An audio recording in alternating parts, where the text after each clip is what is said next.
Good morning, everybody, and welcome to another episode of the Raad Life. Today, I have a very special guest. It's my friend and somebody who I've known for a long time, who has been very much involved in San Clemente. He's been around in San Clemente longer than I have, and I'm going to let him, kind of introduce himself and give the connection with San Clemente. But I even set up a special studio for him at the Pier Bowl for this episode of the Rad Life because he's been very involved with the ocean. He's been very involved with, like I said, a lot of efforts in San Clemente. And so, without further ado, I will bring on Bill. He is, I believe, in the waiting room here. Let's see if we can get Bill to join us. And there he is, Mr. Bill Hart. How are you, Bill? Good. How are you, Rod? I'm good. I was just saying that I'm not even going to try to explain what and how what number of hats and what you have done for San Clemente, but I'm going to let you basically go through your kind of resume. All I said is that I've known you for a long time. You've been very involved. I even thought it was very appropriate that I would set up a beachside studio for you, given your involvement with the ocean and the water task force. And I just wanted you to take a minute, if you don't mind. I mean, most people know you, but for those who don't, um, would you take a minute and just, I think you've been around San Clemente for at least 40 years that I know of, right? Yeah, I moved here actually, and I met my wife in 1981. Moved here shortly thereafter. We got married in 1983. We've raised two very fine young men in that period of time. And in about 1998, I got involved in a it was a controversy at the time, and it was about the coastal trail, is what it was called. And for And those for those, there's a lot of this history, Bill, that a lot of people, that are actually out there enjoying. Like I keep referencing to like all the time and all the efforts that we've done at the Historical Society, but this is very much an important factor as well as far as a shaping project for San Clemente. A lot of people don't realize some of the efforts that have taken place that allow for what is currently there for them to enjoy. So, would you give a little background on the beach trail because I think there may be some listeners that don't have the background story on that. yeah, at the time, the coastal trail was designed and proposed by the city to be an asphalt 12-foot wide road shared by bicycles and pedestrians. There was going to be a crossing and a seawall on the outside of Mariposa Point. That's the area where the bridge stands right now. Mhm. But a number of us who were, kind of quiet coastal activists rose up. We actually brought about 2,000 to 2,200 people into our circle of influence. And the city realized that perhaps they had made a mistake in the design, and they shut down the project. But a number of us really didn't feel good about being those kind of people who just, get something canceled, get something shot down, and then walk away from it. Right. So we offered to help the city and design a better beach trail, one that would satisfy some of the objectives of the original trail, which was to increase safety along the rail corridor, to give people a good transportation corridor to go from the north part of the city to the south part of the city Right. without just walking along a goat trail, or in a lot of cases, people were just walking on the railroad tracks at the time. So we helped design the beach trail, and there were a lot of people who participated. So when you look at that beach trail, hopefully you look at it in a new light, which is that the fact that it was created with a lot of citizen involvement and citizen input, and many hours by a large number of people. And let me just add to people that are listening to this too, just to give you a comparison. For example, what Bill I think was describing at what was originally proposed was something very similar to like maybe what you would say like maybe the boardwalk in Huntington Beach, or maybe even like the concrete pathway in like Belmont Shores or Long Beach. Like that, it was a concrete poured path with some markings for maybe bicycle path. And you guys basically again, and the reason why I'm emphasizing this, Bill, because you and I had talked before we got on the air how San Clemente actually, and I've said this for a long time, we deserve our unique solutions to issues. It's not appropriate for a community of our nature with the quality of life that we have to have somebody just simply regurgitate a solution that may have worked elsewhere if it is not sensitive and appropriate for our community. And this is a perfect example because it could have easily been here. Oh, let me just pull this binder off the shelf. This is what we've done somewhere else. Let's just do that here. And you guys, and I was snickering a little bit when you said quiet activists, because you guys are, I would say, gentle and considerate in your approach. And I know the people that you're talking about. I wouldn't say that you're quiet. So, and that's a compliment, my friend. But with that being said, is you fought the fight. You actually stood for what we deserve as a community. And those people that are walking that trail right now, that is organic, that is more, sort of part of the topography, part of the landscape, of, natural landscape, but still performs the functions that it needs, including, very importantly, the safety from the train tracks. I think we all owe you guys a debt of gratitude for that, because we use it every day. And to be honest, also the fact that it is probably the flattest way to get from one end of town to the other end of town for people. So that makes it also very age friendly. As the community ages, I'm not having to basically, climb the roads, the sidewalk from Pico all the way, over the hill basically to get to Del Mar or Palizada. So that is, I appreciate you starting with that because it sets the tone for solutions. And you are, I know from what you have on your website, you're trying to basically jump on and form those consensus and coalitions to bring people together, right? Yeah, absolutely. And one of the outcomes of the Beach Trail project was also a realization or an understanding that the city had not been proactively managing its entire coastal environment, and that was the genesis of the Coastal Advisory Committee. We had stood up a task force to look at some issues like the eroding sand Sure. and the ocean pollution and some of the issues that were going on in the coastal bluffs and in the canyons and things like that. Well, we realized that we needed to have a proactive committee called Right. the Coastal Advisory Committee as an advisory committee to City Council that could fuse information from planning, from public works, from parks and recreation, bring all that together and do some proactive management of our coastline. So And that so so that I became the first chairman of that coastal advisory committee, and I sat on that committee for 14 years. Yeah, you were very, I know you were very involved for a very long time. So did that committee, for my benefit, did that committee come out as a result of working on the beach trail? Actually, it was, yeah. There were two outcomes of the original controversy over the trail. One was, to redesign and rethink the trail, and the other was to take a look at how we were managing our coastline, and in particular, we had pollution problems, we had runoff problems Sure. for our ocean. The state was starting to mandate that we measure bacterial readings at that time, and so we knew we were too high, and we had to bring those readings down. And so we started coming up with some very innovative plans to clean up the ocean water itself. We started looking at the sand erosion problem. Sure. That's actually going to culminate in hopefully in the next couple of years in a very, very large sand replenishment project that will widen our beaches considerably in portions of our city beach. which we Something which that, we which we direly need in some places. yeah, I don't have the historical reference point of whether the beaches were wide or not, but I know that certain areas, ever since I've been here, which is like almost 37 years, is that they have been very narrow. I mean, it's very few places where you could play volleyball without shanking the ball in the water, right? So yeah. it's it's an issue, and it keeps coming up.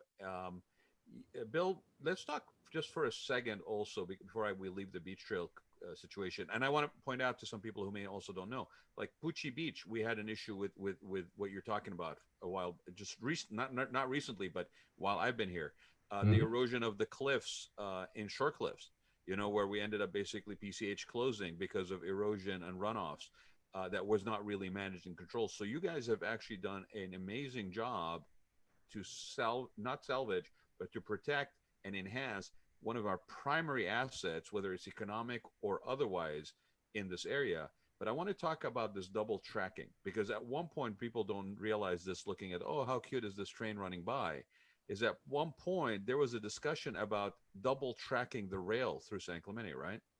That's correct. That surfaced, if I remember correctly, it surfaced in 2004. We realized that as part of it was actually under the umbrella of the California High-Speed Rail project, which was still in its infancy, but they were talking about making the Los Angeles to San Diego rail corridor more efficient. And the way to run a railroad more efficiently is to allow trains to go in different directions using double tracks. Right. The problem is that that's not appropriate for our coastline. And we simply don't have the room to accommodate double tracks. Plus, if we had had that, it would have severely complicated the problem of creating crossings to get from inland just onto the sand. Sure. And so it would have closed off major portions of our beach. It was a real threat to our beach, to our lifestyle, to our economy. And I might mention that our economy is largely driven by our beach. We bring in, simply in terms of tourism. When I say tourism, I talk about maybe someone even comes from Mission Viejo to go to the beach. Right. It could be local. It doesn't necessarily have to be from far away. That's correct. But that beach supports thousands of local jobs. It generates a tremendous amount of revenue. And that was actually measured back in 2001 by an economic study done by San Francisco State University. I do want to go back to the tourism factor, Bill, because again, it's one of those things that I think as we mature as a community, we need to basically take a different attitude towards, where we still have a controllable component to it, but we are missing out, I think, in terms of economic engine, of actually having a leadership that actually pursues this to what, it's the old adage, if you don't have a seat at the table, then you're basically lunch. Like, if you're not driving that engine, it's happening anyway. People are coming, and we draw people not only from Mission Viejo, we draw people from Australia and New Zealand. I mean, we draw people because of the surf, because of the ocean, because of just the quaintness of the town. I mean, I've had multiple conversations with people that have never been to San Clemente, let alone California. And I say, okay, so close your eyes and tell me, when you close your eyes and you imagine being in California, just using popular culture and whatever maybe influences you have seen, and describe to me what the quintessential experience is. And they're like, well, it's a road. They don't necessarily say a sloping road, but a road that leads to a corner, it turns, and all of a sudden there's the beach. And I said, well, what about if there's also a pier piercing right through that visual? Oh my God, that's so great. So, I mean, we are the quintessential poster of the Southern California experience, physically manifesting itself for us to live through, plus another layer of history so it is a very unique offering. And as you know, I do a lot of stuff with hospitality and hotels and destinations. So when I look at this, it's a very fine balance between I don't want my town overrun, but I don't want to miss out, for the benefit of everybody, on the opportunity to basically manage this asset very well. Well, we've got to be very careful with tourism, because we could be victims of our own success. There's an old Eagles song about paradise and how it gets ruined by everyone overrunning paradise, Right. And we don't want that to happen to San Clemente.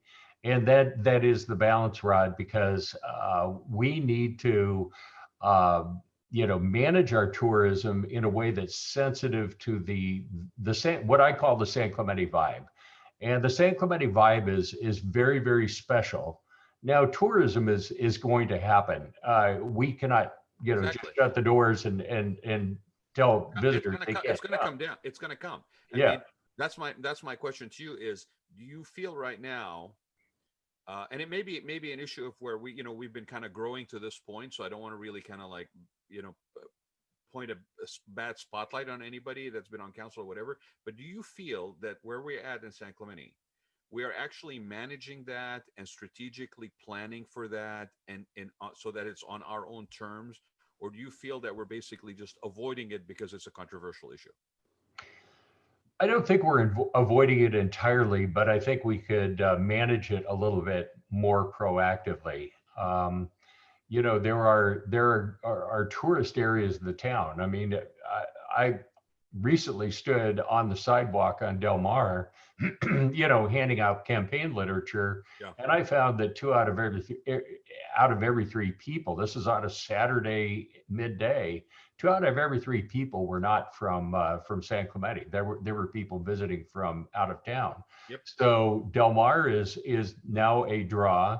The pier, gosh, just stand out there during the summers and watch how many people get off the train from the Inland Empire. The, Uh, the we, we only the only train station, by the way, that drops you at a pier. Okay, so again, correct. one of those unique features. The thing too to remember is, especially I mean, what are we, month 7, month 8 in this pandemic? I mean, people, I know from just the industry that I service, the hospitality industry, that people's travel and approach to vacations, staycations, RVs, whatever, has changed. So whereas I'm going to get on a plane, maybe on a special deal and go to Cabo, now I'm not going to do that, but I might drive 2 hours and spend a week in San Clemente. So we also have that additional layer now that is currently being played out. I think so, Rod, and it is kind of funny for all of us who are lucky enough to be living in San Clemente, and we sometimes go on these trips, for instance, to Cabo or maybe to Hawaii or something like that. We come back, we start walking on our own beach, and we go, well, you know what? This is just as good as the place I spent thousands of dollars to visit. And I'll tell you a little story about this. My wife and I were just married back in the early '80s. We were both commuting up to Santa Ana, and at the time, the El Toro Y was a mess. We were sitting in traffic. It was a chore to make that commute. Yep. So, as a young married couple, we started discussing, well, maybe the sensible thing to do is to buy a condo or something like that up near where we work, Yeah. and use San Clemente as our weekend getaway. Yeah. But while we were sitting at the brand new Fisherman, the Fisherman had just been built. We were having a glass of wine and some chowder, and it was sunset. And my wife Christy turned to me, and she said, "You know what, Bill?" She goes, "Some people live near their work and drive to their vacation. We live at our vacation and we drive to work." Yeah. And that kind of cemented it for us. We stayed in San Clemente, and we're glad we did. Now, I found out something about you when I was reading the website that I didn't know about you guys, which is where you met. Okay, I think it doesn't get more quintessential San Clemente than that. Where did you meet Christy? I met Christy at Linda Lane.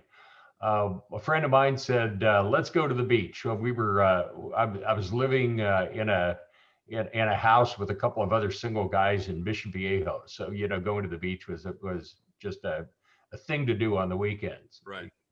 Hopped in his car, and we drove down to San Clemente, and I was wondering, well, why are we going to San Clemente? Why aren't we going to Newport or Laguna or some closer beach town? Well, he drove us down. We parked at Linda Lane. We crossed over onto the beach, and there was his friend Christy sitting in the sand, and uh, she was. I found out quickly that she was a math teacher, and at the time she was taking college courses in computer programming. So I thought, wow, beautiful and smart. Mhm. And so we ended up meeting right on Linda Lane, and the rest is history. Well, and for those who don't, I'm not gonna say where you live, but for those who know where you live, you didn't get too far from there, did you, buddy? I mean, you're a stone's throw away from where you started in San Clemente. I want to share with you something that relevant to what you were saying is like, why are we going down San Clemente? Why are we going to Newport? Why are we going to Laguna? Right. I remember when I went to do my degree in interior design in the 90s, there was no 73. I know exactly what you're talking about with the El Toro mess, right? There's strawberry fields in the Spectrum. Yes, people, there were strawberry fields in the Spectrum, right? There was no Kaleidoscope. There was no Best Buy and all those things on the other side. Mission Viejo Mall was probably like, in an island of fields. But I would go to school and I would take the coast up, and I would tell them, they were, well, where do you go? Where do you live? And I'd say, well, I live in San Clemente. Well, where is that? Well, do you know where San Juan Capistrano is? Yes. Well, it's like 10 minutes or 15 minutes south of that. And they'd look at me like, you poor child. Like you're living in the backwaters, oh my God, like it's a border town, right? It's like the border with San Diego County. And I was like, you know what? You just keep thinking that. I'm good with that. You guys keep thinking that. San So, Clemente was not as nice a town back then. In fact, the Pier Bowl had just right. turned the corner. Throughout the '70s, it was a pretty rough spot. They did the landscaping and the park that we see today, Yeah. and then they while I was brand new in San Clemente in the early '80s, I watched them convert the boathouses at the base of the pier into the fishermen. Yeah. And so, that was in 1982, I believe. And, it kind of turned the Pier Bowl around, but San Clemente was not the destination place. And maybe a lot of old time locals would yearn for those days. But, those days are gone now. We've had development throughout the 80s that filled up our back country and into the 90s where Talega was built. And so the city has transformed quite a bit. But I would think, Bill, and I think you probably will agree with me with this, is we are a very engaged community. We get in each other's faces on occasion. We will basically, like duke it out, verbally. I don't think at the end of the day, the thing that makes San Clemente strong is also the thing that basically causes a lot of some like, ire sometimes, is that we all genuinely care for this Oh, town. And so sometimes, like look at what happened, and we'll get to it about the toll road. Like, we were at each other at each other's throats at a couple of election cycles, and then here comes the toll road risk, and everybody's lockstep with one another, right? I mean, there is a commonality of that nature. Relevant to the development, I agree with you, because I remember even in the mid 80s that it was, we were still, and there were some projects that came through, and different opinions on them and whatever. This town that we live in today in 2020 did not just happen. There's a lot of people that actually put a lot of effort in trying to do the right thing, San Clemente and people of San Clemente. And that's why we mhm. have the way that San Clemente is today is not just a happenstance. And again, it's to your credit to all these people, that a lot of people basically put a lot of time and energy and effort to try to, at least from where they were coming from, make sure that what happened in San Clemente did honored San Clemente and the San Clemente vibe you're talking about. Like the reason why Right. Del Mar is the way it is, the reason why we've had these struggles about, do we go mixed use and 5 stories, or is it 3 stories, or where is it 2 stories? Do we tear down the Miramar? I mean, my connection with that project, that idea, right? I mean, it was the first thing I ever championed at the historical society. Is no, we're not going to save it, we're going to celebrate it, right? And that was a very simple twist on the word usage, but it really spoke to the spirit of what was happening. And here we are, God knows how many years later, like 20 years later almost, and we're finally appropriately doing something to that property. Whereas at one point, that whole thing was going to get demolished, 5 stories of above ground and 2 stories of underground parking. And you're shaking your head like I am. Like, when was that ever? Not even just in terms of an inappropriate for San Clemente. When was that even in engineering? I mean, two layers of underground parking. So, if I may switch just for a second, you talk about economic engines on your website. You talk about streamlining the process of the city. And and I know that when somebody says that, sometimes people go, no, no, no, no, wait a minute, you can't just approve things very quickly. We don't approve things very quickly in San Clemente, for sure. But let's talk about appropriate and responsible, because I totally agree with you. We need economic engines. Real estate is one of them, in my opinion. There should be others that we should cultivate. Tourism maybe is one of them, right? Um, we talked about incubation for innovation also as another possibility. But let's talk about that sweet spot when it comes to that, because we live in Southern California, and Southern California is a real estate economy, right? I mean, Mhm. in big part. So let me get your take on that, if you don't mind. Well, a real estate economy is, that's a very nebulous term. And frankly, real estate is an interesting part of the economy, but it is not an inherent part of the economic engine. It is a supporting part of the economic engine. And so, economic engines are things like our water and board sports and surfwear industry.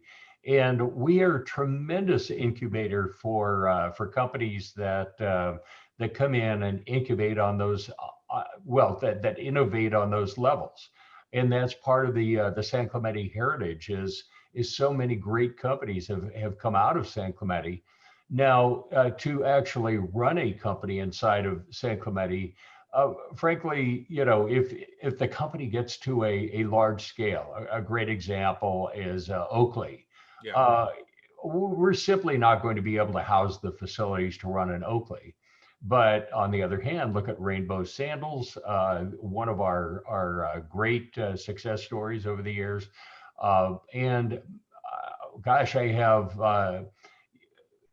neighbors, young women who grew up with my sons, went all the way through grade school and high school, and now they operate a very successful swimwear company. Right. People like the young guy who invented the backpack skateboard, and other innovations. Some of the sportswear industry leaders who identified that there was a completely, uh, untapped, uh, market for special socks for sports socks Right. Yeah, using that's orange that's another stands. success story. That's And another great success story.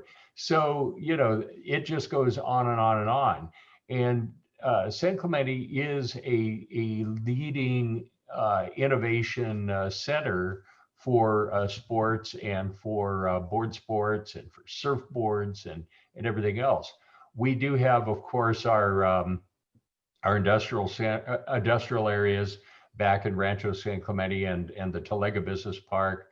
But a lot of people overlook Los Molinos district. in North And Beach. if you just get out of your car and walk around Los Molinos, there's Right. just some fascinating things happening Well, in the little buildings and back rooms and everything else. again, Bill, I think it's similar to what we just discussed about the tourism factor, right? Like it needs to be not just happenstance. We should be able to be a little bit more guiding of that kind of stuff, because I believe that right now, especially, and if the last 7 months have showed us anything, is that, and it's going to have an impact on real estate, by the way, is that, large companies are not going to be housed under one roof.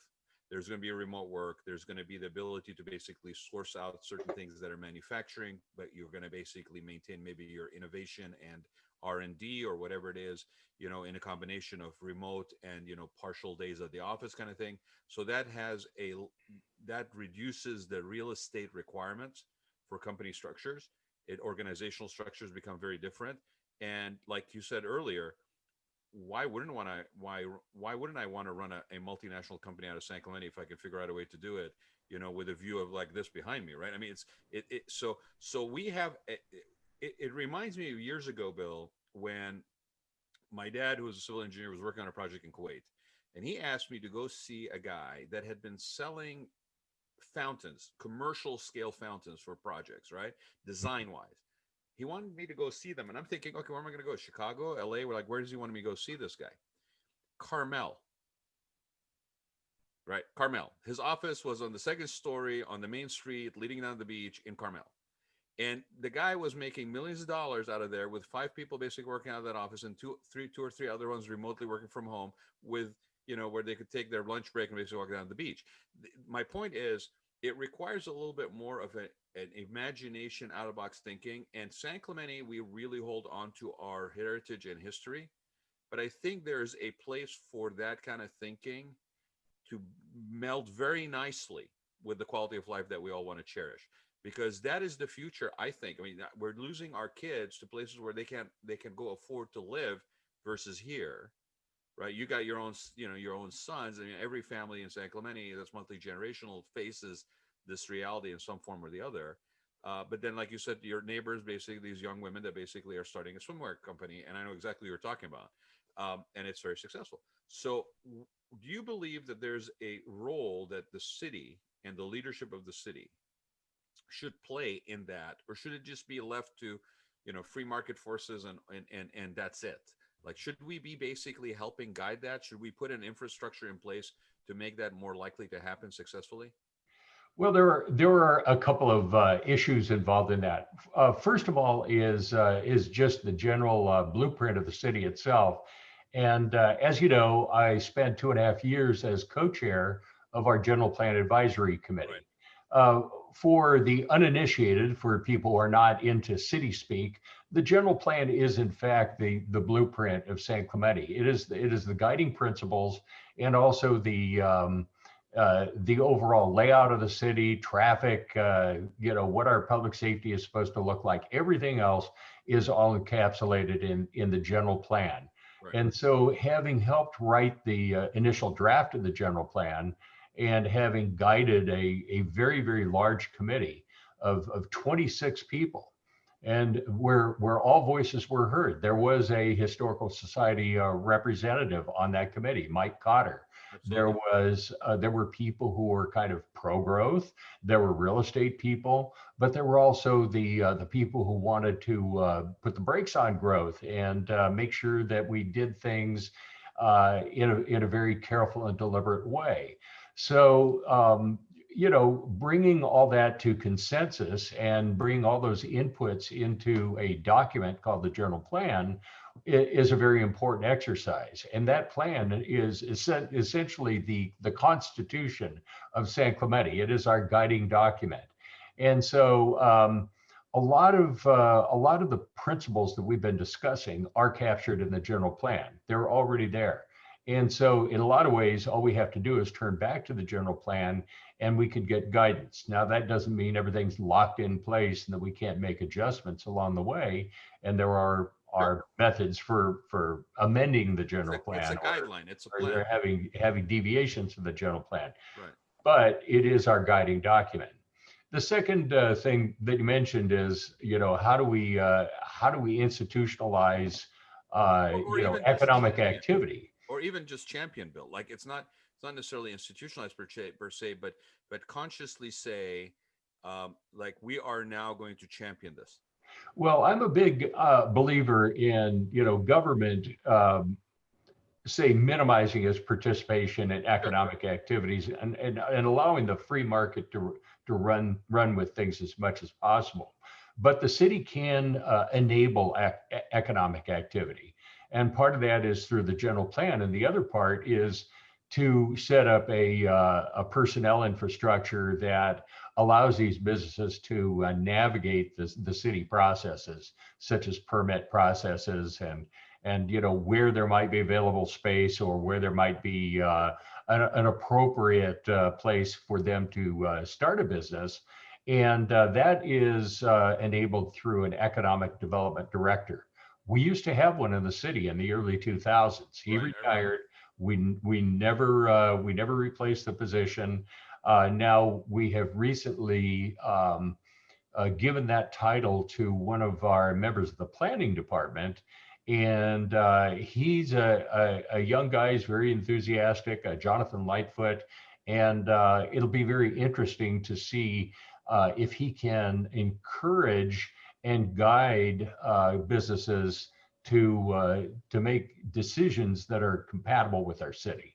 You know, And Bill. so that's where we need to go, is we need to be the enablers of business. Yeah, and that's you and I are saying the same thing. You're saying enable, I'm saying champion. It could be incentivize. I mean, the point is that it becomes a sort of a I don't know what to call it, a priority, but like, maybe a three prongs that basically we focus on for the next 2 years or something of that nature, like where you actually take that on as more of an effort than just, oh, it happens to be written in a general plan, and sometimes somebody will do something with it, who knows when. But you bring an interesting point, because until recently, after having one for a while, we don't have that champion, if you will, to do that, to lead that sort of effort. And there's a lot of moving pieces in the city. I mean, obviously, but the thing that it also brings to I think it's important to make a point here is right now, because you talk about business survival and recovery on your website. By the way, for those who are interested in finding out more about Bill, go to Bill Hart for SanClementeCouncil.com. The website is right behind me here, and there's a portion that was about business survival and recovery. And some of the stuff that we're talking about is sort of stuff that we've talked about before, such as streamlining the process for permitting, and people fall on different sides of all that, and how streamlined is streamlined, how fast is fast, and how slow is slow. Be that as it may, we currently also have both the challenge and the risk, in my opinion, in not dealing with it correctly, okay, and having ramifications later. Because we have businesses that are struggling. They're struggling right now this year in ways that they've never struggled before. Okay, there's genuine impact on the business health and well-being of businesses because of the pandemic. So we are faced by all of these additional challenges and layers. And San Clemente, like a lot of places, but San Clemente, there's a benefit from people who have the history, the sort of the background on stuff, okay, both in terms of navigating that consensus, because it's going to be very critical regardless of what and who is in the seat. That's going to be part of the job, is to find that consensus. But I want to just point out to people who are listening that it is super important that the person, and it's not even age related, but the person that you're talking to about possibly representing you in an elected seat right now has the background and knows where those channels are. Because if you don't, they're going to be learning on the job, and some of these businesses will not survive that learning. Well, clearly I've done a lot in this in the city government. I know how to navigate some of the processes. I could always learn more, and I will be learning more if I'm lucky enough to be elected. But I think the issue is one of overall context. In other words, how does San Clemente really operate? How can the city council avoid going down the road toward decisions that people disagree with? And boy, in this city, if people disagree with city council, they let you know about it. Oh yeah. The other part of it is part of the culture of the city staff. We need to bring in new leadership, bring about a little bit of a change of culture. And that is because, we haven't been a city that says yes very often, or no, you can't do this, but here's what you can do. And so we have to reorient some of our internal staff toward, helping business people find solutions. And then you mentioned the crisis that we have. Yeah. The last thing anybody wants is to see closed restaurants or closed shops on Del Mar or in other parts of town. And there are businesses that are struggling right now, and we need to help them. We need to open up and do some real out of the box thinking and get out of their way when they say, here's what I need to do in order to survive. That may mean, moving part of their operations outdoors so that people can feel comfortable shopping. It may mean, we've already seen the outdoor dining. Isn't that amazing, Bill? Isn't it amazing? What a revelation.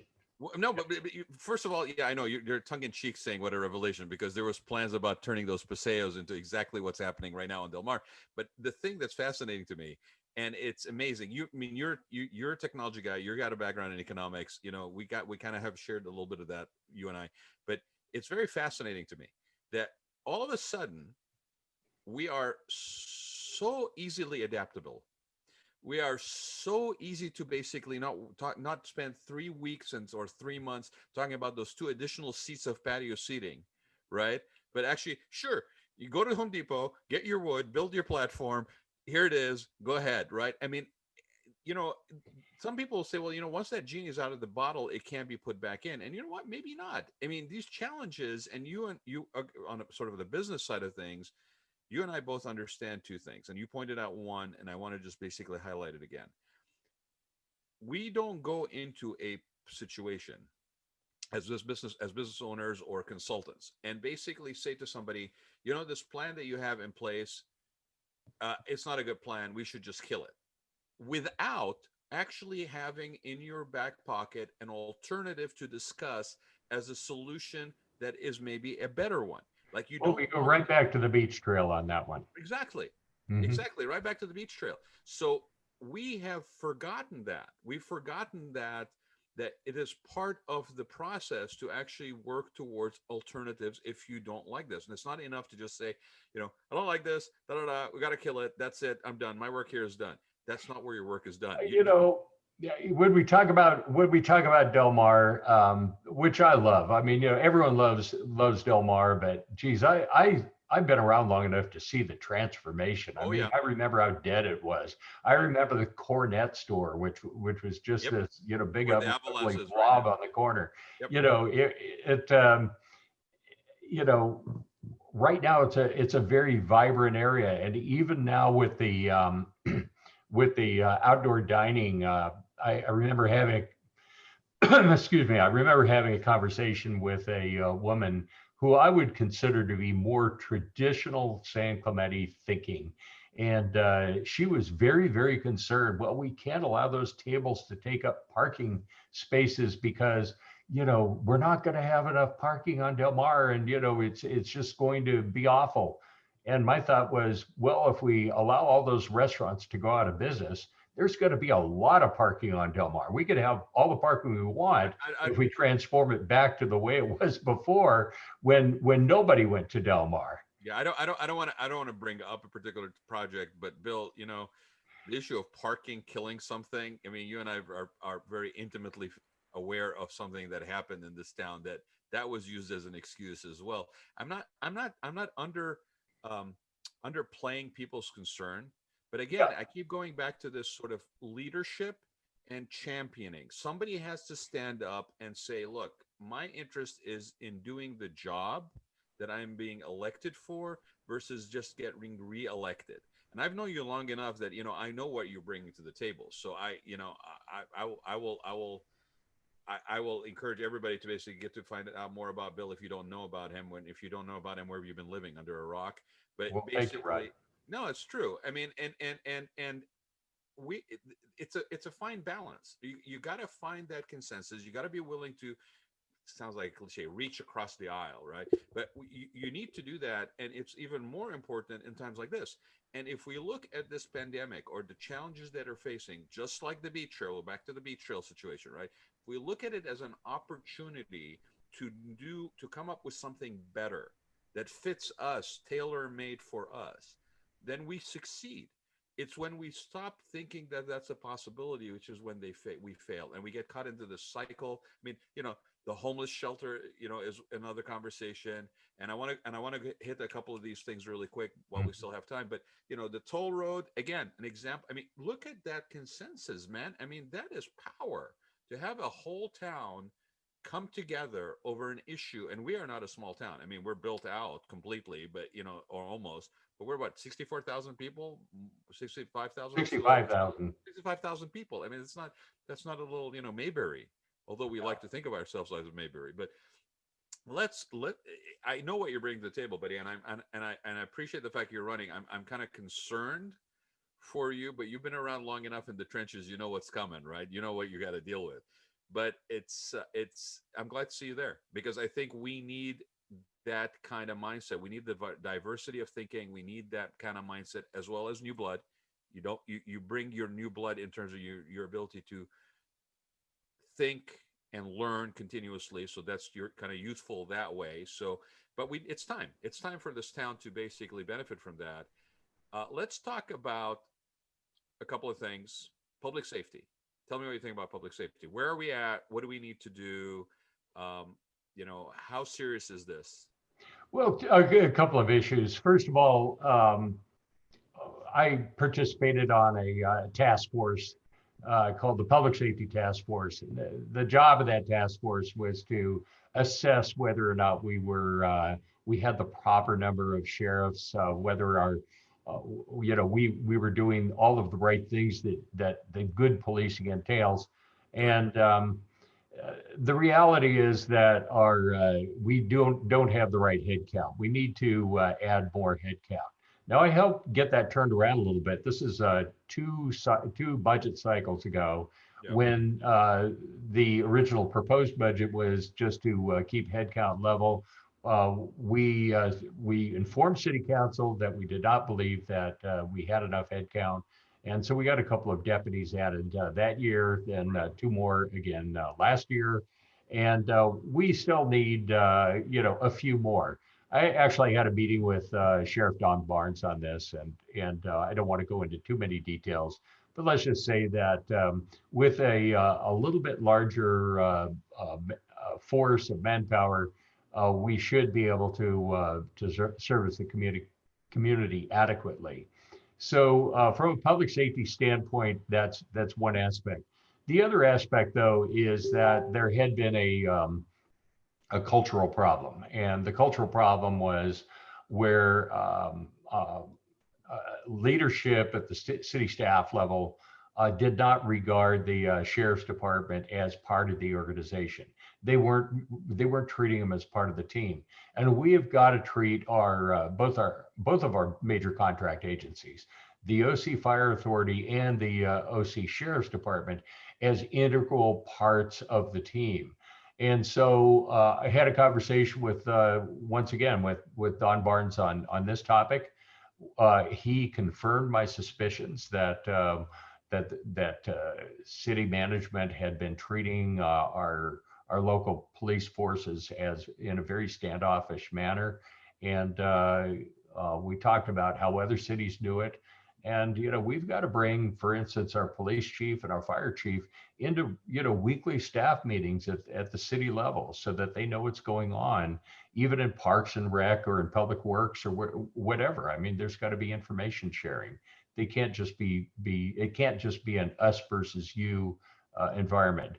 So I think with the opportunity to hire a new city manager, we can fix that problem. We can fix our relationship, especially with the OC Sheriff's Department, which it has not been on the best of terms over the last few years, and we can move forward.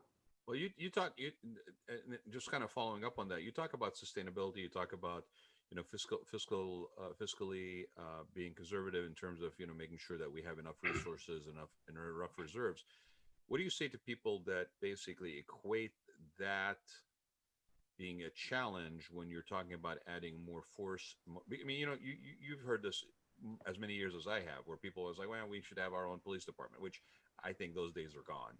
But what do you do? How do you basically address that with the community, that we need, and why do we need additional sheriffs, deputies, and how do we basically pay for it? Because it's not cheap, obviously.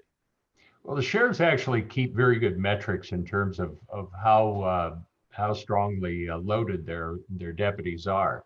So one of the things that I learned was that in policing, you want to have, say, a given patrol deputy should have about 40% of his time available for what's called proactive policing. In other words, they're not responding to the calls, they're not reacting to events. Instead, they're just out there patrolling. They're kind of digging their nose into things that they may see or problem areas, and that proactive policing, in more conventional terms, is called crime prevention. And so once you start doing crime prevention, you bring crime down and you reduce the workload even further for our deputies.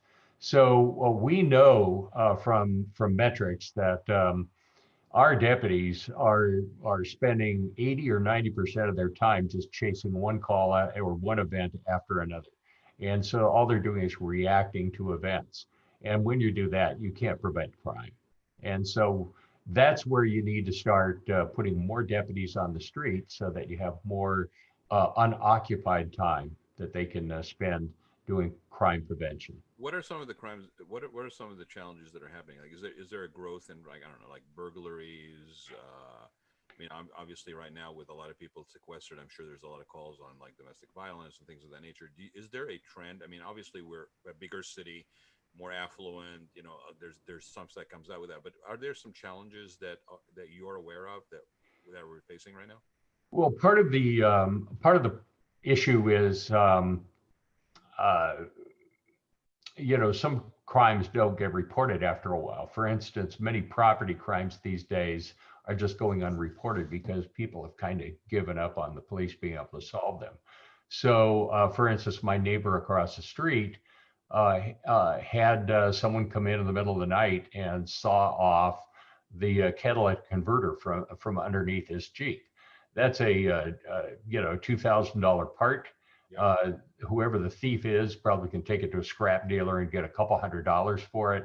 Yeah. But that crime simply has gone unreported because the neighbor simply says, well, I've just got to go take it in and have a muffler shop repair it.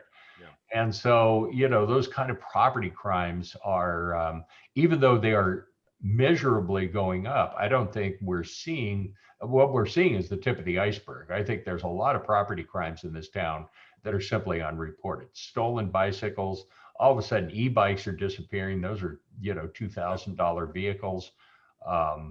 It's very difficult to measure crime when people are starting to give up on the police and not even reporting crime. So where that crosses over a little bit, Bill, and this is another one that I would love your input on, and it's on your website, is let's talk about this homelessness and the vagrancy, Mm-hmm. because that's also part of what also falls into the purview or into in sort of things that the sheriffs that you're talking about are involved in. So let's talk about that. I mean, obviously we have a problem. We're not unique in that we have a problem. We have the added attraction of weather and climate and all that stuff that would bring somebody in who's living outdoors.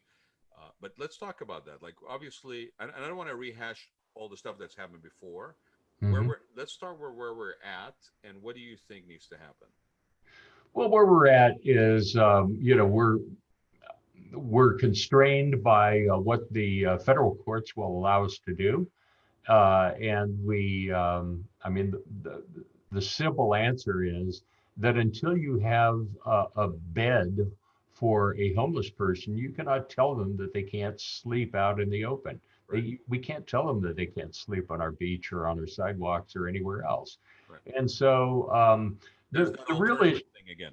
There's pardon that me? alternative thing again, right? Yeah, the issue that we have is um, that we're at the tail end of the county. We're kind of the cul-de-sac of Orange County, and everything ends here. And I think we have more than our share of people who wind up here. They're attracted by the beach, by the climate, and they end up in our town. Of course, we also have some locals, and there is just a whole variety of problems that we're dealing with. I mean, some of it is vagrancy and frankly just a way of life that people just don't want to obey the rules of society, so that this is their answer. Yeah. There are also mentally ill people on our street. There are substance abuse problems, a great deal of substance abuse problems that are causing homelessness. So you have to get to the root cause. But the issue is that San Clemente cannot deal with this alone. This is a regional problem. If we became the answer to homelessness, then we would simply attract more homeless people. And so we've got to work in concert with the county and with the state and get the kind of services that we need, the funding we need to help us solve the problem. But even the topic of building a shelter becomes a difficult one. And we need to work with, at the very least, we have to work with our sister communities in Dana Point and San Juan Capistrano and probably Rancho Mission Viejo to come up with at least a local regional solution. We could set up a joint powers authority and have a joint shelter. And there are, and then that gives us more options as to where to locate the shelter. Perhaps in areas that don't impact neighborhoods as much as if you built it right here in San Clemente. Well, no, and I think and this is another added layer. Like right now, especially with the pandemic too, and the economic impact on that, you've got people that are basically a razor's edge. I mean, it could be seniors, razor's edge away from from falling into at least temporary homelessness. One medical bill away. You've got people that I think that one of the largest demographics growth that I saw in the homeless situation was like single moms, or elderly women. I mean, Hmm. it's one of those things where sometimes we are too simplistic about this complex issue, and I think it just got compounded with what's going on with as a ramification of COVID. I think you're right that it's going to require a regional solution, which we've been using that term for a bit. But I think there's also more incentive by a lot of parties right now to actually come to the table, not just because they're being forced to legally to do that, which is sort of what happened to kick this thing off neutral a couple of years ago with Judge Carter, but actually because the problem has now not only magnified potentially, but also multiple layers have been added to it. And so we need to approach it from a not only a regional solution, but also I think more of a humanistic solution, especially if we want to sustain a sustainable answer. Look, a really good, a storyline that kind of gets lost is, the unfortunate individual who was on the wrong end of a police scuffle a few weeks ago. Yes. If you look back into his background, he has a LinkedIn page that shows that he was college educated, that he had a good job, he was productive, he had a family, he had a church life, everything. And all of a sudden, mental illness takes place, and there's very little to intercept that individual from going straight to the street. Yep. And then the only people he's encountering are the sheriffs. And I think if you talk to Sheriff Don Barnes, he will be the first person to say that police are not the right people to handle many of these problems. Agree. And so, I don't want to put words in his mouth, but he does have a published plan called an integrated services plan that has trained mental health professionals writing with deputies so that they can assist people who are on the streets and experiencing mental illness. And so it doesn't fall to a deputy to try to deal with someone like that. We need to intercept the problem at an earlier stage. For instance, if you do have a single mom undergoing economic stress, well, perhaps this is where organizations like FAM need to focus their efforts, Right. so that prevent that person from becoming homeless in the first place, or at least get them into a situation that is much more manageable than what they're in right now. And also remember that economic stress can become a magnifier for other types of stress. It can lead to substance abuse, it can lead to alcoholism, it can lead to even mental illness. So uh, this is a very, very complex problem. Sure. And it's easy to say, well, let's just build some beds and put people in them. Frankly, I have doubts as to the California's housing first model, which says, well, we'll just throw anyone and everyone into a small apartment and then fix the problem after that. You have to get people into a certain state before you can put them out on their own. Well, and you need those support services that you mentioned. I mean, that Yeah. are in that plan that you're talking about. So do you believe that cities, I'm not going to even pick on just San Clemente, but cities and city leadership has a role to play here, not only in terms of a regional solution, but maybe in terms of shaping the narrative in the community about the discussions that happen to this? Because we live in a world where a lot of stuff happens on social media. A lot of conversations go awry in social media, right? And there is no alternative voice. There's no uh, kind of sound judgment, if you will, that's coming from a position of trust. And this is a problem nationwide. It's not just San Clemente, right? But where do I go for a trusted guiding voice? And what I'm saying is the city may not be the solution of building something, get it? But do you feel that maybe leadership in a city environment has a role to play in this in terms of shaping the narrative and the conversation? Well, way back when I was in college, we studied this model called the Maslow hierarchy of needs. Needs, yeah, I'm sure you're familiar with it. yeah, And the most basic need people have is to feel safe. And there are a lot of people who do not feel safe right now. So yep. we have to start marching up that pyramid of that Maslow kind of defined. Feel safe, and then feel like you can have sustainability, and then feel whatever the layers are. I don't think I can remember them all, but Well, yeah, it was food, this is safety. where leadership comes in. And when you talk about that narrative, if people are not feeling safe and they're out there on social media and they're lashing out because perhaps they were a young mom with toddlers, and they got out of their car at North Beach and immediately started getting harassed by you know by some man who's not very social. Well, that's a safety issue. So you have to pick these things off one at a time. We have to focus on safety first of all, and make people feel safe. But also, there should be calls for compassion. And I've talked to a lot of the people who tend to post on social media, and the bottom line is, when you dig down a couple of layers deep, they are compassionate people. They're willing to try and dig in and help people find solutions. But the first thing they want is they want the pain to stop. Right.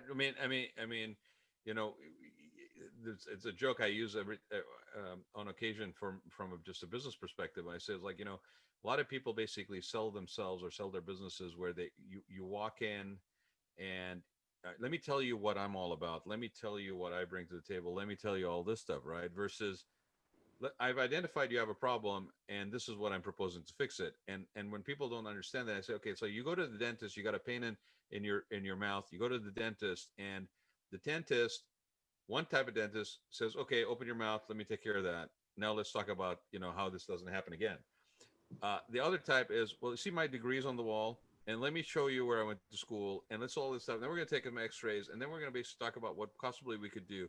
And all the while, all you want to do is friggin' take care of that pain in your mouth. I mean, so you absolutely, and it's fascinating that 2020 we're still talking about Maslow's hierarchy of needs because it still holds true. Who would you have thought in 2018, 2019, would we be sitting here talking about safety of wearing a mask? I mean, I tell people I don't care if you support wearing the mask or you ideologically believe in wearing the mask or not. You are a business owner. You want people to show up at your business, at your establishment. The quickest way to convey that you have a concern and an appreciation to provide a safe environment for your clients and customers is if they see you wearing friggin' mask. Wear a friggin' mask. It's good for your business.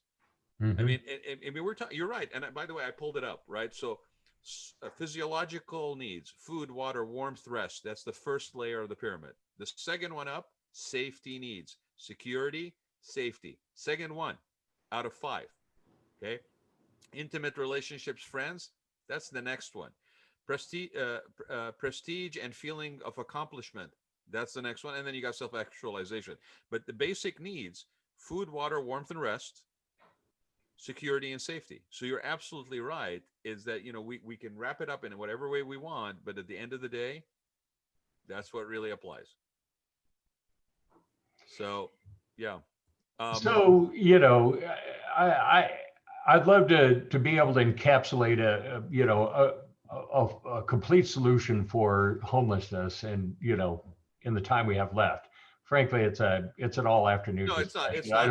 I don't think it's going to happen, but we do need to work with our fellow cities, find a location for a shelter that's acceptable to everybody, and get the shelter built. And that way we have the option to send people to a place where they can get the services that they need. And frankly, if they don't want to go to that place, then they're going to have to go somewhere else.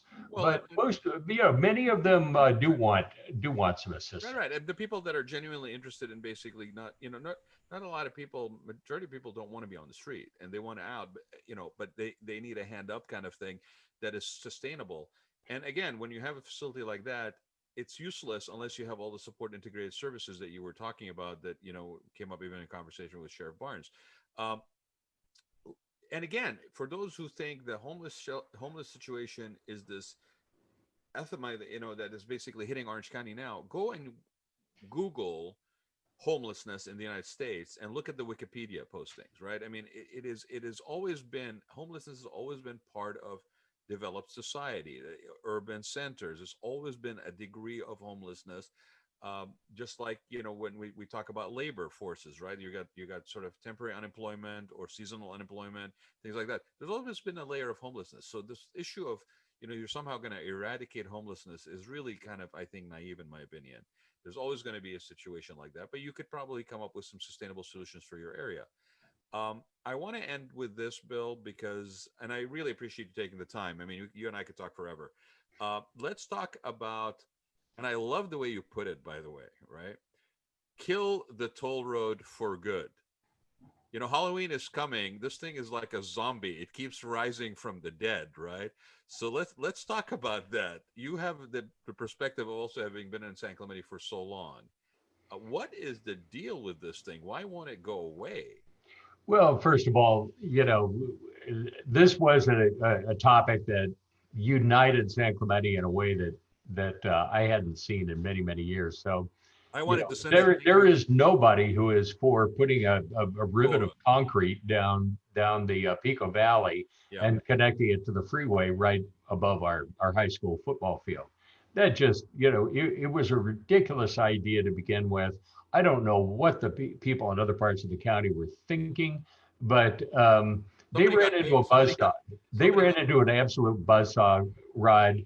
And I've seen San Clemente react in this way a couple of times. Double tracking is another great example where, we fought Caltrans in Sacramento, to complete, defeat on that topic.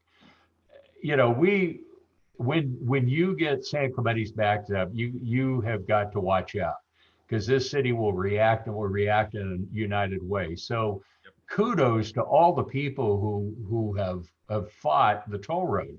So where does it stand right now? Well, the TCA made a splashy announcement last spring that said, well, we've dropped that toll road plan off of our plans. We're no longer studying it. And we're going to pursue an arterial, it's called Alternative 22, but in reality, it's to take a parkway back that already is being to exist. It's called Las Patronas Parkway, and to extend it to La Plata. The problem is that anyone who can read a simple map sees that Las Patronas Parkway just lies on the same route as the toll road that they proposed. It only goes to La Plata, but when does it go to Highway I-5? And so there's a lot of concern about that arterial in and of itself, but the bigger concern is, could it ever be converted into a toll road? Sure. So our Senator Pat Bates, in order to provide assurance for everyone, our Senator Pat Bates introduced some legislation at the state level that effectively would have encoded into the state highway code that the toll road ends at Oso Parkway. The piece of legislation is like one sentence long. It simply states what the TCA had already agreed to do. And everyone thought, well, that should be a no-brainer. Yeah. And all of a sudden, the TCA rose up and started fighting that legislation tooth and nail. And then the It question tells is, you where their intentions are. I yeah, mean, why would you fight it? why? You know, why would they fight this thing that is simply puts into state law what What they they had said already promised? what they had already supposedly said. Right. Exactly. So, that is causing a lot of distrust between San Clemente and the TCA. There is litigation that continues, and we will not close down that litigation until we have ironclad assurances that there will never be a toll road into San Clemente. And we have got to have those assurances. We cannot have this thing go away and then resurface 10 or 20 years Well, from now. because it did, because it went away from running through San Mateo, Yeah. and then basically came back with running over to high school. I want to be in a job where I propose such a ridiculous situation, get paid for it. Who the heck proposed that? And then people would tell me, we like Rancho Bishop Viejo or whatever, like, oh, well, we fought the toll road. Yeah, where were you guys? I said, you don't know San Clemente, okay? You don't know San Clemente. You don't want to mess with this town when it comes to something like this. I almost sent a thank you card, Bill, to the toll road, okay? Because after two contentious election cycles, the toll road unified everybody on all sides of every issue into one lockstep line in San Clemente. I almost wanted to say thank you for unifying San Clemente, tongue in cheek, obviously. But the thing that you also just added, and it behooves people to understand that this town derailed the rail. Okay, this town got rid of double tracking on the beach. Okay, if we got rid of double tracking on the beach, what in God's name do you think? Why in God's name do you think that you are going to basically run a concrete pylon, flying bridge over any part of this town? Like it's a fiscally irresponsible approach. It's costly. And I'm not even going to get into, but anybody who's interested can look into the fact that this is very much a boondoggle. It is a cash cow for certain people, and we really need to put it to bed. Like we really need to. I mean, use this Halloween's here. Sorry, so zombie, vampire, whatever you want to use. I think zombie is probably the best zombie. word Yes. because it's dead, but it's still animated. And so I we cannot allow this to happen. We have got to put it to bed for good. We have got to kill it for good, and believe me, I will not compromise on that. Well, I think we will leave it there, my friend. You are a person that basically finds consensus, but you also know when to basically stand up and fight for what you believe is right. So I am really happy to see you running. I will look forward to seeing you on there. I think it's pretty much a done deal in my opinion. So, we'll talk later about how it's been, Bill. Okay, because those are stories we do while we're having a beer. But I really wish you luck, buddy. It's just around the corner. I'm sure it's been an arduous thing, but I know you always find good in things. So, my best to Christy. Good luck to Thank you. you. And Thank you. thank you for taking the time, my friend. I really do. And for all those that are interested, there's still a couple of days, man. Do not vote. You got to vote. Got to vote. Got to get engaged. Go find out more about Bill Hart for citycouncil.com. And he's very approachable, very reachable. So, drop him a line if you have any questions. His website is pretty informative. But you may have something that you have interest in that you may want to find out about him. Know about who your officials are. The reason why I'm doing these shows is because it's not fair and it's not enough for people like Bill to basically stand up and answer questions in 1 minute and not give you an opportunity to meet the candidate. So thank you, buddy. I really appreciate it. Thank you for having me, Rod, and to everyone out there in the audience. Please vote. Vote. You heard it from Bill and me. Go vote. Bye, guys. Bye, Bill. Sad Bye-bye. day, everybody.